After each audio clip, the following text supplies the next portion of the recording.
While millions of men are screaming at their TVs, painting their faces, and emotionally destroyed because 11 strangers lost a game, there's a group of men who just don't care. And, according to neuroscience, their brains might actually be wired differently. People assume that if you're a man who doesn't obsess over sports, something must be wrong with you, that you're not masculine enough, not social enough, or just don't understand what it means to be part of something bigger. But psychology reveals something far more interesting.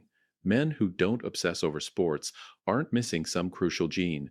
They've simply allocated their emotional energy, their tribal instincts, and their need for meaning to pursuits that don't require watching other people compete. Stay until the end of this video, because once you understand the psychology behind men who don't obsess over sports, you'll see that your indifference to the game isn't a deficiency. It's a completely different wiring that might explain why you've never felt the need to belong to someone else's victory. Here's the thing nobody talks about. Not caring about sports doesn't make you boring. It doesn't mean you lack passion. And it definitely doesn't mean something's wrong with you. But there is something happening in your brain that's completely different from the 60% of men who follow sports religiously. Most people assume sports fandom is universal, especially among men. That it's just part of being male, part of bonding, part of understanding competition and teamwork.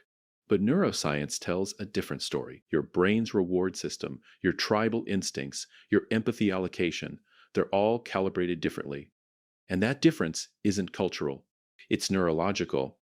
Let's start with the obvious question: why do so many men care so much about sports? Humans are tribal creatures. For thousands of years, being part of a group meant survival. Your tribe protected you from predators, helped you hunt, kept you alive. And sports? They're basically modern tribes with better merchandise. When someone watches their team, their brain releases oxytocin, the bonding hormone, the same chemical that makes you love your family. Their brain literally tricks them into thinking these millionaire athletes are part of their clan. But here's where it gets interesting. Men who don't obsess over sports often have what psychologists call lower tribal instincts. Their identity isn't as strongly tied to being part of a group. They're more individualistic. They're more likely to say, I don't need to belong to something bigger to feel complete. And there's actual research on this. A 2019 study found that people with low sports interest showed way less us versus them thinking.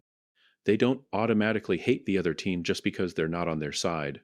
Their brains don't need external enemies to create internal cohesion. But wait, it gets weirder. Because what happens in the brain of a sports fanatic during a game is legitimately concerning. You know that feeling when you're about to open a present? That anticipation? That's dopamine firing in your brain. Sports fans get that same hit during games. Every play, every possession. Constant microdoses of anticipation and reward. It's literally addictive. Studies using fMRI scans show that watching your team activates the same reward centers as gambling and other highly compelling activities. And here's the kicker: the uncertainty is what makes it so powerful. You don't know if your team will win. That unpredictability keeps the dopamine flowing. It's intermittent reinforcement, the most addictive reward schedule known to psychology. The same principle that makes slot machines so effective. Your brain doesn't distinguish much between different sources of dopamine. It just knows it wants more. Men who don't care about sports, their dopamine systems simply aren't triggered by vicarious competition. And this might be genetic. Research from the University of Chicago suggests that variations in dopamine receptor genes can predict how much someone cares about competitive spectator activities. Think about that. Your complete indifference to whether the Lakers win or lose might literally be in your DNA. Your brain isn't broken. It's just wired to seek dopamine hits from different sources. Maybe from solving problems, creating something, learning new skills, building relationships, activities where you're the participant, not the spectator. But there's another layer. Sports fans experience something called burging, basking in reflected glory. When their team wins, they say, "We won." When their team loses, they lost. Notice the pronoun switch? Men who don't obsess over sports are less likely to engage in this psychological distancing. They're more consistent in their self-concept. They don't need external victories to feel successful. Their self-esteem is more stable, less dependent on things completely outside their control. And that stability comes with advantages. When your sense of worth isn't tied to whether a team you don't play for wins or loses, You're less emotionally volatile. You're not riding the highs and lows of a season. You're not letting Sunday's game determine Monday's mood. You've built an identity that doesn't require external validation from strangers in uniforms. That's not emotional detachment. That's emotional sovereignty. Now, before the comment section explodes, I'm not saying one way is better than the other, but I am saying there are legitimate psychological differences, and understanding them is important. Here's something that sounds contradictory. Sports fans often score higher on certain empathy measures. They practice caring deeply about other people's struggles, even if those people are strangers wearing their team's jersey. So, why don't non sportsmen feel that same empathy for athletes? It's about empathy allocation. Everyone has a limited capacity for caring deeply about things. Men who don't obsess over sports often direct that empathy toward different places: social causes, personal relationships, creative projects, intellectual challenges. A 2021 study found that people with low sports interests scored way higher in openness to experience and appreciation of art and beauty. They're getting their emotional highs from art, music, nature, ideas. Their brains are seeking the same rewards: meaning, connection, transcendence. They're just finding it somewhere else. And let's be honest about something else. For some men, not caring about sports is actually a defense mechanism.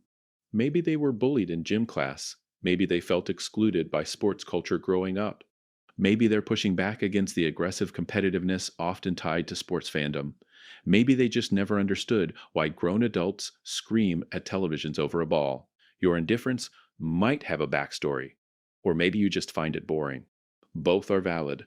But here's the part that explains so much about why sports fans and non sportsmen sometimes can't understand each other. It comes down to how you experience meaning. Sports fans find meaning in narrative: the underdog story, the comeback, the dynasty, the rivalry. It's compelling because it's unpredictable. Real life drama with genuine stakes. Men who don't care about sports often find that randomness meaningless. They think, why would I emotionally invest in an outcome I can't control, performed by people I don't know, in a game that doesn't affect my actual life? They're not wrong. But neither are sports fans.